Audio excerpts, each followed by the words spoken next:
27 நட்சத்திரங்கள் அதுக்கு உண்டான பலன்களை பார்த்துட்டு இருக்கோம்.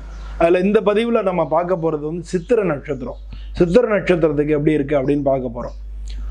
இந்த 27 நட்சத்திரங்கள் சொன்னேன் இல்லையா, மண்டலத்தில் அப்படியே ஒவ்வொரு நட்சத்திரம் இங்கே இருக்குது. அதான் வந்து கீழே இருக்குது, இது மாறவே மாறாது. ஆனால் இந்த கிரகங்கள்லாம் இதை சுற்றிட்டே வரும். இந்த கிரகங்கள் எங்கே இருக்குது, எந்த நட்சத்திர காலில் இருக்குன்றதை பார்த்தீங்கன்னா ஒருத்தருடைய பலன்கள் பார்க்குறோம். அப்போ அடிப்படையில் இருக்கக்கூடிய நட்சத்திரங்கள் எவ்வளோ முக்கியமானது உங்களுக்கு தெரியும். அதனால் ஒவ்வொருத்தருக்கும் ஒரு நட்சத்திரத்தை அடையாளப்படுத்தி இவங்க இந்த நட்சத்திரம் அப்படின்னு நம்ம சொல்கிறோம். அப்போது வந்து அப்படி இருக்கும்போது இந்த பதிவில் வந்து ஒவ்வொரு நட்சத்திரத்தில் பிறந்தவங்களுக்கும் வாழ்க்கை எப்படி இருக்கும்ன்றத ஒரு கிளான்ஸ் நம்ம பார்க்குறோம். சும்மா அவங்களுடைய டோட்டல் கிளான்ஸ் எப்படி இருக்குன்னு அதில் பார்க்கும்போது சித்திரை நட்சத்திரம் இந்த 27 நட்சத்திரங்கள் வரிசையில் 14வது பிளேஸில் இருக்குது, 14வது இடத்துல இருக்குது. இதில் வந்து முதல் 2 பாதங்கள் கன்னி ராசிலையும் அடுத்த 2 பாதங்கள் வந்து துலா ராசிலையும் இருக்குது. இதில் கன்னியா ராசிக்கு அதிபதி ஆல்ரெடி நம்ம பார்த்த மாதிரி புதன் பகவான். இந்த சித்திரை நட்சத்திரத்துக்கு அதிபதினு செவ்வாய், கன்னியா ராசிக்கு அதிபதி புதன், துலா ராசிக்கு அதிபதி சுக்கிரன். ஸோ அதனால வந்து பொதுவாக சித்திரை நட்சத்திரத்தில் காரங்க வந்து கன்னியா ராசியை காட்டிலும் துலா ராசியில் இருக்கிறவங்க தான் நல்லா இருக்காங்க. கன்னி ராசியில் சித்திரை நட்சத்திரம் இருக்கிறவங்க கொஞ்சம் இந்த 2 பேரை கம்பேர் பண்ணும்போது அதில் உள்ளவங்க கொஞ்சம் கஷ்டப்படுறாங்க அப்படின்றது நம்ம ஜென்ரலாக பொதுவாக பார்க்க வேண்டியதாக இருக்குது. இது வந்து ஒரு ஆண் நட்சத்திரமாக கருதப்படுறது இந்த நட்சத்திரம். இந்த நட்சத்திரம் வந்து நம்ம உடம்புல வந்து சிறுநீரகம், பிறப்புறுப்பு, அடி வயிறு இதெல்லாம் வந்து ஆளுமை செய்யுது. நட்சத்திரத்தில் வந்து உள்ளவங்களோட குணம் எப்படி இருக்கும் அப்படின்னு பார்த்தோம்னா கொஞ்சம் வந்து முன்கோபியாக இருப்பாங்க. இந்த நல்ல அழகான உடல் வாகு இருக்கும், நீல விழி, நல்ல உடலமைப்பு, சிறந்த ஒழுக்கம், நல்ல கிட்டத்தட்ட வந்து சித்திரை நட்சத்திரம் போகிறவங்க நல்ல ஒழுக்கமானவங்களாக இருப்பாங்க. கலையம்சம் கொண்ட ஆடைகளை வந்து அணிஞ்சிக்கிறதுல அவங்க விருப்பப்படுவாங்க. பிரபஞ்சம் சம்பந்தப்பட்ட விஷயங்களை வந்து தெளிவாக வந்து தெரிஞ்சு வச்சுருப்பாங்க. இவங்களுக்கு வந்து பெரிய வான்வியலில் இவங்களுக்கு பெரிய ஆர்வம் இருக்கும். அதனால வந்து பிரபஞ்சம் அது மட்டும் இல்லாமல் ஆன்மீகத்துலேயும் அவங்களுக்கு கொஞ்சம் ஈடுபாடு இருக்கிறதுனால பிரபஞ்சம் பற்றின விஷயங்களை தெரிஞ்சு வச்சுருப்பாங்க. இந்த மாதிரி இவங்க தெய்வ பக்தி, ஆன்மீக தெய்வீகத்தில் ஈடுபாடு உள்ளவங்களாக இருப்பாங்க. எல்லாருக்கும் கொடுத்து உதவக்கூடிய தாராள குணம் உள்ளவங்களாக இருப்பாங்க. தான் சொன்ன சொல்ல வந்து தலையை அடமானம் வச்சாவது காப்பாற்றக்கூடியவங்கள இந்த சித்திரை நட்சத்திரம் இருப்பாங்க. நல்ல அறிவு கூர்மை இருக்கும். நடைமுறையை வந்து ப்ராக்டிக்கலாக பேசுகிறவங்களா இருப்பாங்க. நடைமுறையில் உள்ளதை வந்து பேசுகிறவங்களா இருப்பாங்க. பொதுவாக வந்து வாசனை பிரியர்களாக இருப்பாங்க. நல்லா வந்து சென்ட்டு போட்டுக்கிறவங்க வாசனை வந்து பிரியர்களாக இருப்பாங்க. வாசனைகளை வந்து நல்லா இனம் பிரித்து காணக்கூடியவங்களாக இருப்பாங்க. இவங்களோட குடும்பம் வந்து இப்போ பொதுவாக வந்து சித்திரை அப்பன் தெருவில் அப்படின்னு சொல்லுவாங்க. சித்திரை நாட்டில் பிறந்தா அவங்க அப்பா வந்து கஷ்டப்படுறதுலாம், ஆனால் அப்படிலாம் கிடையவே கிடையாது. இது வந்து சித்திரை நட்சத்திரத்தில் வந்து பிறந்தவங்களுக்கு சிறப்பான குடும்பம் இருக்கும். தந்தை, இவங்களோட அப்பா அம்மாவுக்கு நல்ல குறைவில்லாத வாழ்க்கை வந்து இந்த சித்திரை நட்சத்திரக்காரங்களுக்கு இருக்கும். மனைவி மேலே அதிக பிரியம் உள்ளவங்களாக இருப்பாங்க. மனைவியோட பேச்சை கேட்குறவங்களாகவும் இருப்பாங்க. பரம்பரை கௌரவத்தை வந்து எளிதில் விட்டு கொடுக்க மாட்டாங்க.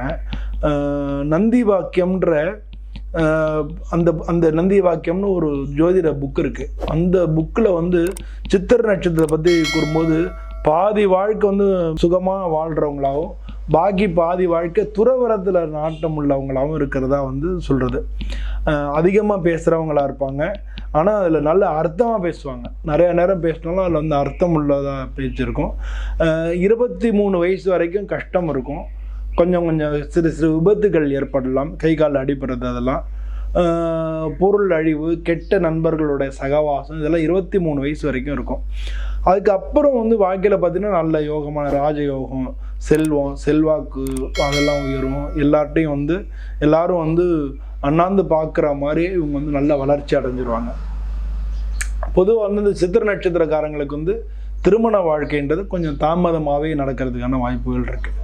சித்திரத்தில் பிறந்தவங்க வந்து எந்த துறையில் இவங்களோட தொழில் அப்படின்னு பார்த்தோம்னு வச்சுங்களேன், இவங்க எந்த துறை சார்ந்தாலும் அதில் வந்து சாதனை செய்கிறவங்களா இருப்பாங்க. எதுலேயும் முதலிடத்தை பிடிச்சிருவாங்க. எல்லாத்துலேயும் இவங்க ஃபஸ்ட்டு அப்படின்னு சொல்கிறவங்களுங்க. இவங்க வந்து படிக்கிற படிப்புக்கும் பார்க்குற வேலைக்கும் சம்மந்தமே இருக்காது. பொதுவாக இவங்களுடைய வாழ்க்கையில் படிக்கிற படிப்புக்கும் இவங்க பார்க்குற வேலைக்கு சம்மந்தமே இருக்காது. எல்லா இடத்துலேருந்து கனிவாக பேசி வேலை வாங்கக்கூடியவங்களாக இருப்பாங்க. எல்லாரையும் வந்து பல பேரை வச்சு நிர்வாகம் பண்ணக்கூடிய நிர்வாகத்திறன் இவங்கள்ட்ட இருக்கும். மற்றவங்களை வந்து அடக்கி ஆளும் திறனும் இவங்கள்ட்ட இருக்கும். நிறைய சாதிக்கணுன்ற எண்ணம் ஆழ் மனசுலேருந்து இவங்களை உந்தி தள்ளிகிட்டே இருக்கும். நிறைய சம்பாதிக்க வேணும்னு கவலையும் அது மாதிரி இருக்கும். அதனால தொழில் மேலே அதிக அக்கறை உள்ளவங்களாக இருப்பாங்க.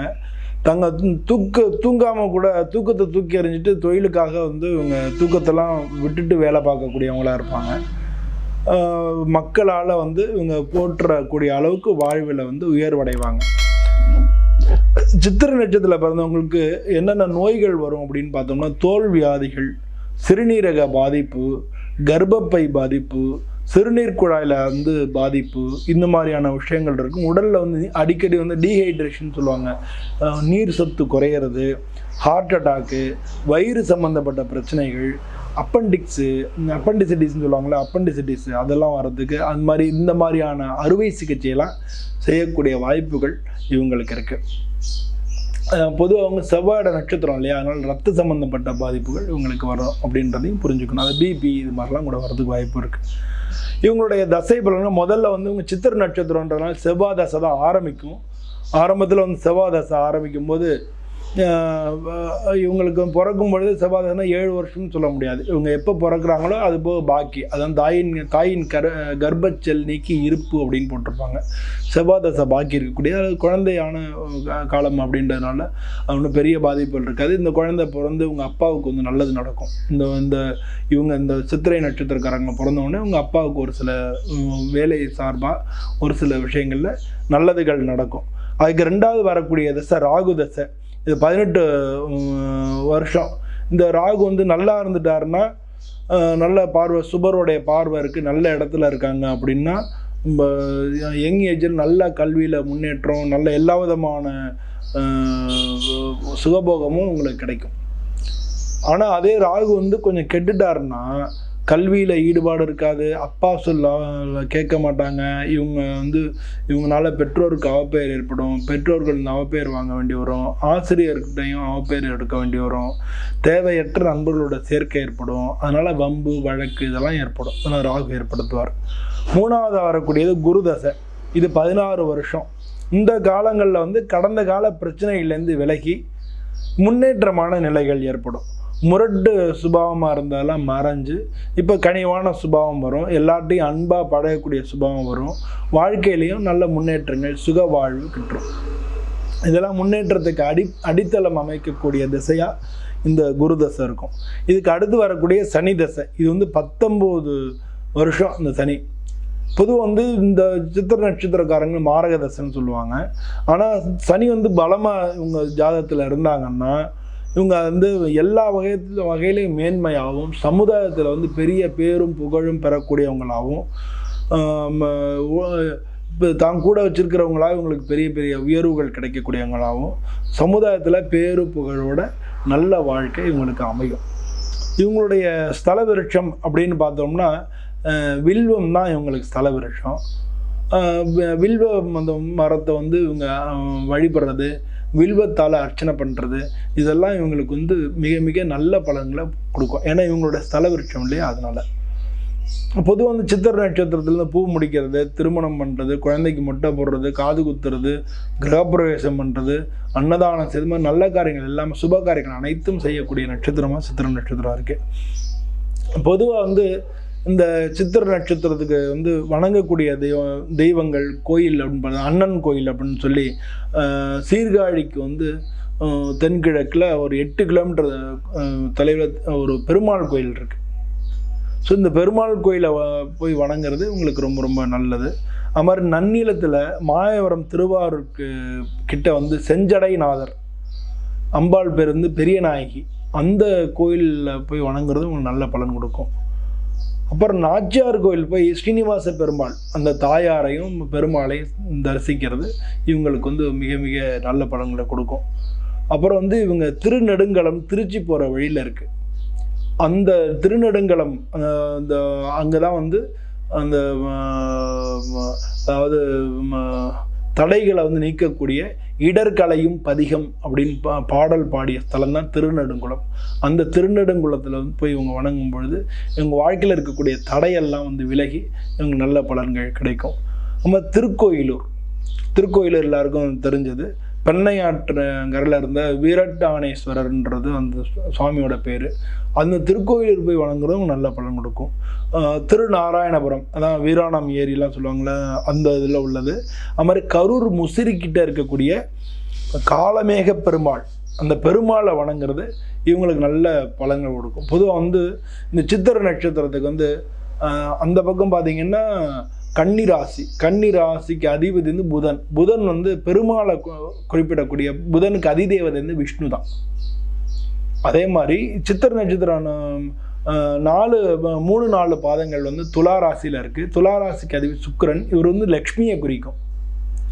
ஸோ பொதுவாக வந்து இவங்க பெருமாளை வணங்குறதுக்கு இவங்களுக்கு எல்லா விதமான பலன்களும் நற்பலன்களும் கிடைக்கும்.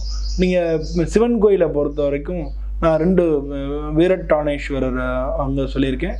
அதே மாதிரி வந்து திருநெடுங்குளம் சொல்லியிருக்கேன். இந்த மாதிரியான தலங்களில் போய் வணங்குறது நல்ல பலன்கள் கொடுக்கும். பொதுவாக வந்து இதெல்லாம் வந்து ஜென்ரலான பலன்கள் தான்.